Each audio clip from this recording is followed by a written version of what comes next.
Hey, welcome to Taylor's trick taking table. I'm taking you for a walk down memory lane because even though it's the end of Europe month, it's actually the start of Hall of Fame month. So we'll be looking at older games that are in the Golden Trickster Hall of Fame. So the first is going to be Was Sticht. It's a game by Karl-Heinz Schmiel. So I think in English it's Was Sticht, but what's interesting is this little question mark here. And I've noticed that I have over 25 games that are yelling at me in my collection. But I have 0 games that are asking me questions. Like, was sticht? What other important questions haven't been asked? Like, who sticht and when did they stick? Yeah, exactly. Why did they sticht? How did they sticht? So let's go to the table, see how this plays, because the hook is there is an insane amount of drafting in this game. You're drafting what you want to do. You're drafting the cards that go into your hand at the start of a round. So let's go to the table and I'll show you how to play. The deck in Was Sticht is made up of 4 suits numbered 1 through 9. Here we have a game set up for 4 players. So in Was Sticht, you have the deck, you have a deck of what possible suit trump could be, so red, yellow, or no suit at all. And then you also have what possible number trump could be. So, 4, 6, or not at all. Because in this game, trump is both number and color, which I'll explain in a little bit. You also have the different tasks laid out. So at the start of the game, the players will draft these tasks. And what these tasks are is in a given hand, the players will choose one of the tasks from the pool that they've drafted to try to complete in a given hand after looking at their hand. So some of the tasks are maybe on the easier side, like don't get any tricks or don't get any yellow or blue or anything, or specific 1 trick, specific 2 trick, all the way to harder. So exactly 4 tricks, or maybe like most tricks. I'll explain those in a little bit. So starting with the dealer, they'll draft one of these tasks. So this is don't take any tricks. This is don't take any of the colors, so red or green or blue. This is take exactly 1, exactly 2, exactly 3, exactly 4. This is take the last trick.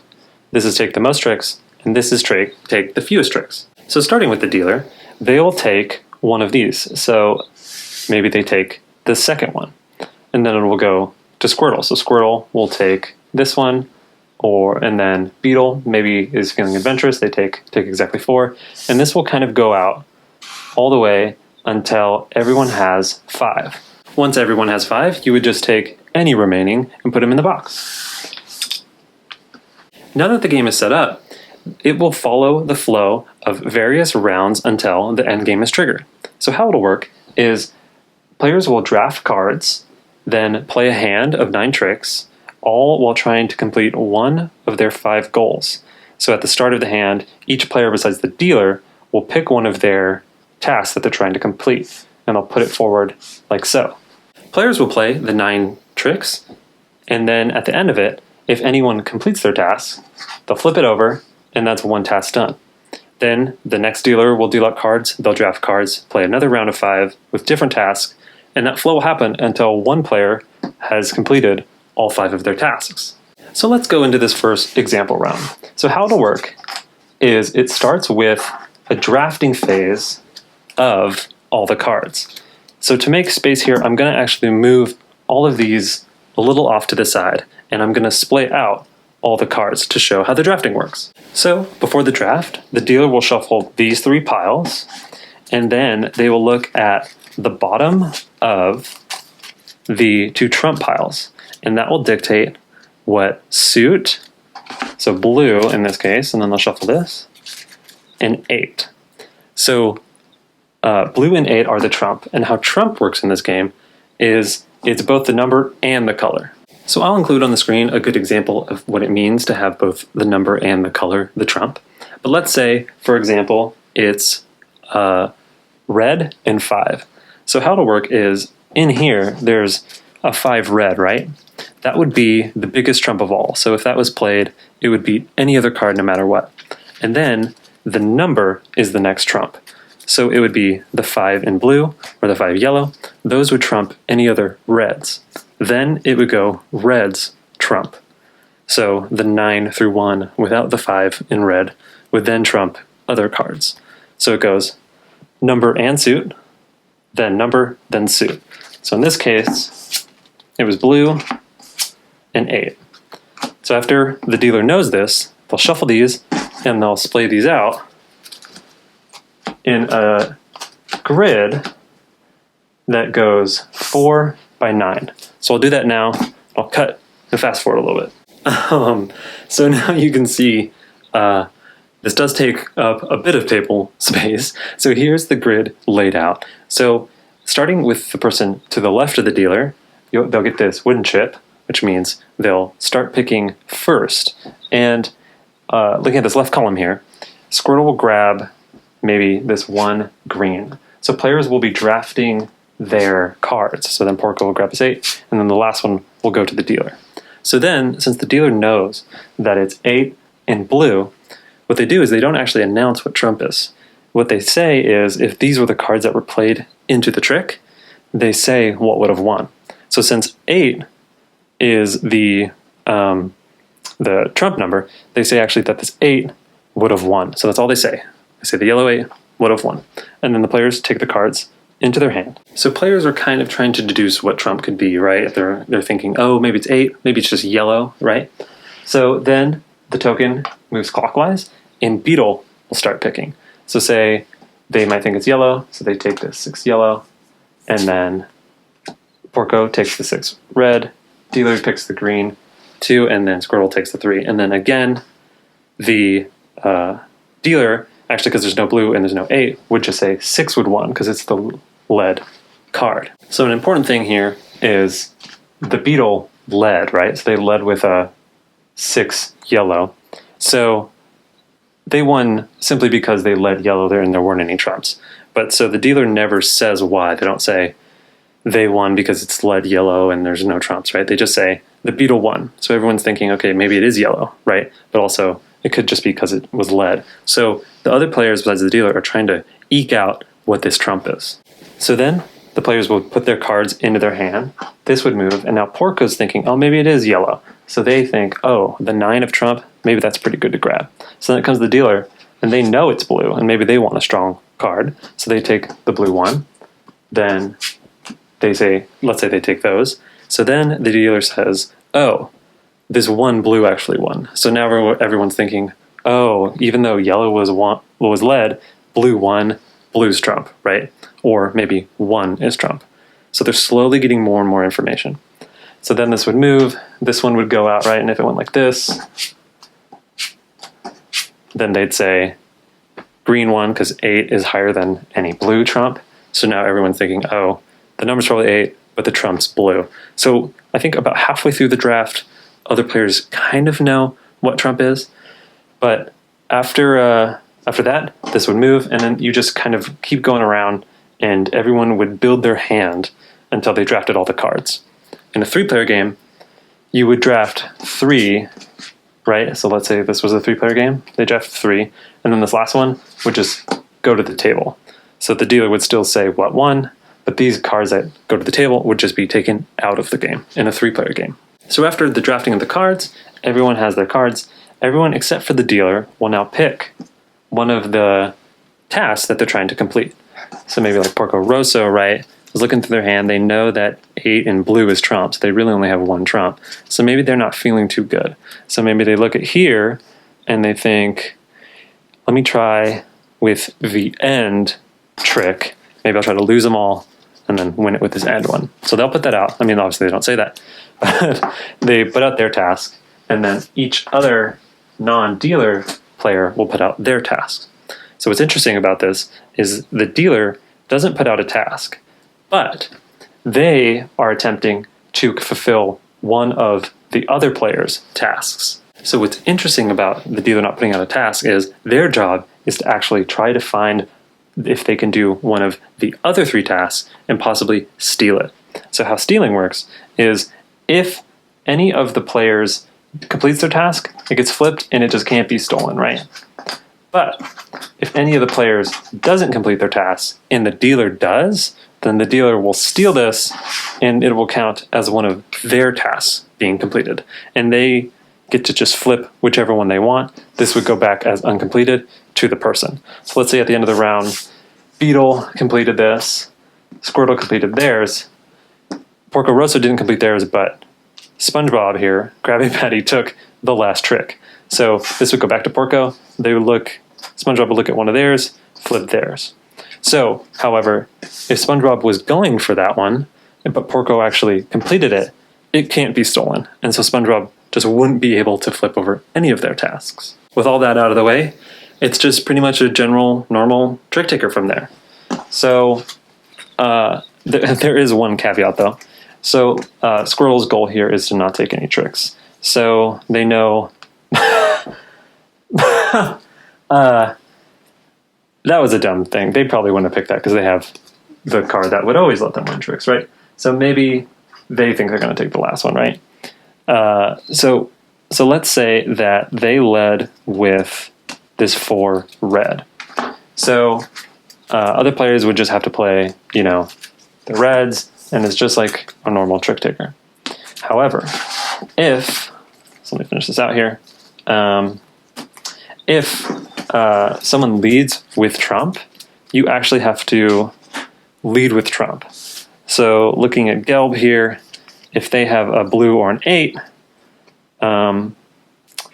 like this blue here, everyone has to follow suit with a trump.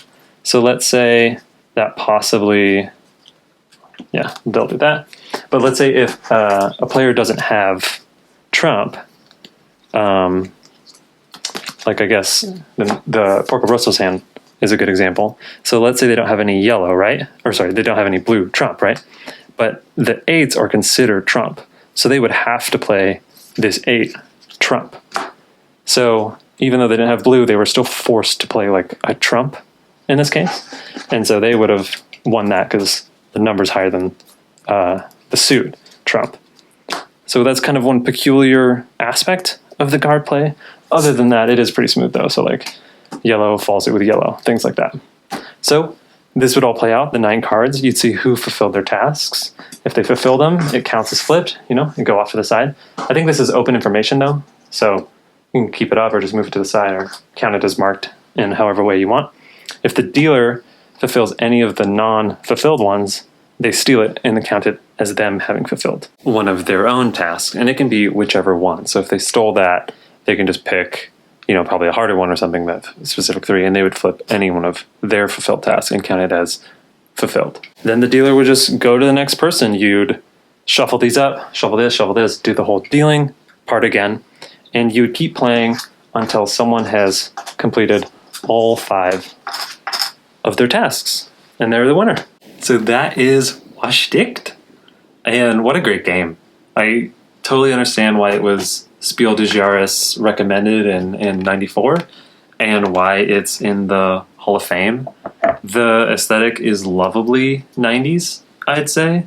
The suits have these cute mosquito illustrations on each card, and I love that even though 1 through 8's mosquito on each card, the 9 is just a cactus, kind of just like, I guess you're getting shticked by a cactus in that situation. But it's just, from the presentation to I feel like the gameplay even, it has a very 90s feel. And there's some parts of it that I think are slow because of that. But overall, I think it's a really smooth package for coming out in the early 90s. So to unpack that kind of like, why do I think it's a little 90s design? The open information is insane. Everyone drafts, so if you can track everything, you're really able to know everything in the game, and it's overwhelming. For me personally, I think I like a bit of unknown in a trick taker, and there's totally an argument, and this happens, I think, in gameplay, that there's so much information you can't really track it all, and to a point you're just almost just keeping track of who has maybe the super trump or what trumps they have, and kind of getting a sense of what everyone has. But there's just so much information that you can't actually keep track of it all, which is good. But there's also the fact that who took what tasks and what tasks they're probably going to be playing there's just like a lot of information, which I don't think is bad. The other a little concern I think with this older design is I think it's a little long for a trick taker. The fact that one person has to get 5 tasks takes long. I think I prefer there's a variant where out of those 5 tasks, it's first person to hit 4 of them, which is nice because it not only gives you some leniency so that when it comes down to just one more task for you to fulfill, you're not just pigeonholed to, in the draft, kind of get screwed with a hand that doesn't fit that last task, and always gives you a choice, and it shortens the game. So I think the 4 out of 5 variant is a kind of the way to go with this game, just to make it a nicer, kind of perfect length.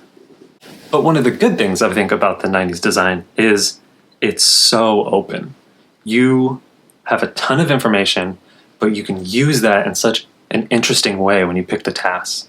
And the dealer having to suck someone's task that they don't complete is, I know theme in like a trick taker isn't too much of a big deal for sure. I feel like a lot of it is abstracted in this genre, but I love that, in a mosquito themed game, the dealer, is always trying to kind of be parasitic and suck that task from someone. It's amazing. And the gameplay where the dealer knows Trump and is kind of watching everything is a nice reveal for that as well. I guess this is again like an old 90s thing. I think the draft oversees its welcome a little bit. Not that it's bad or doesn't have interesting decisions, or the fact that the other players who are leading the draft don't know Trump, and it kind of has this deduction element that kind of puts a little bit of a band-aid on how slow that process is of drafting the cards. But it's kind of tough to deal out that whole grid and then draft it all, and then everyone's like, okay, what's Trump? It kind of brings down the pace of the game a little bit too much, that I feel like if this game was made now, it'd be streamlined. In fact, there's a game called like Pompiers, which uses like tasks and stuff, and it doesn't have a whole drafting mechanism. And I could see they probably looked at this game and were like, I like the tasks idea, and let's streamline it a little bit because the drafting is a little slow. It's crazy though because it gives so much control, so I don't think it's a bad thing, but when it pulls down the game so much in terms of the pace, you can kind of feel it, especially in a longer game like this. In the end, Sticht is an amazing game that I think is just so slightly away from getting a seal from me. I think amazing choices are just throughout this game. The drafting is just drafting upon drafting upon drafting in this game is next level. But there's just times when that hand drafting, that grid that you have to deal out, just kind of lurches the game a little bit. And it kind of, in such a long game already, to me, it just sometimes hurts the pace of the game. But still amazing. If you can find it, totally get it. I feel like it's worth it. It's part of the Mew and More. I don't know what's it called, like a collection of games that has like Mew and Yet and stuff. So getting that is like a huge bang for your buck, and this is still a great game. Thanks for watching.